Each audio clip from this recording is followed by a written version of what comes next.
Jesal opticals, opposite TB hospital, Karuvelippady, Kochi. Pallippuram Ayakkotta residence അസോസിയേഷന്റെ 10ാം വാർഷികാഘോഷം നടന്നു.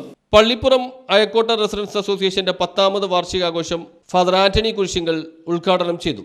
ഒരു അതിജീവനത്തിന്റെ കഥയാണ് ഓരോ മനുഷ്യന്റെയും ജീവിതമെന്ന് വീണ്ടും വീണ്ടും വെളിപ്പെട്ട് കിട്ടുകയാണ്.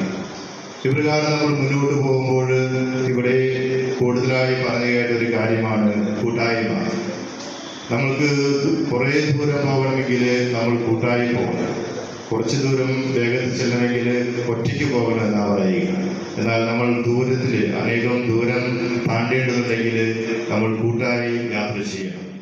ഒരു വ്യക്തിയും പായല്ല, എല്ലാവർക്കും അവരവരുടെ ധർമ്മങ്ങൾ ഉണ്ടെന്നും കൂട്ടായ യാത്രയിൽ താങ്ങും തണലുമാകുന്നവരായി നാം മാറണമെന്നും അദ്ദേഹം പറഞ്ഞു. Residence association president Sevi Thanippally അധ്യക്ഷത വഹിച്ചു. Panchayat president Ramani Ajayan, CP Pallippuram, FRAC president VP Sabu, apex council joint secretary KG Jolly, panchayat member Alexander Alson, Alex Thaluppadath, Prasheela Babu, John Bhakthan, Jaison Kuruppassery, Thomas Chempakassery, Vipin Varghese എന്നിവർ സംസാരിച്ചു.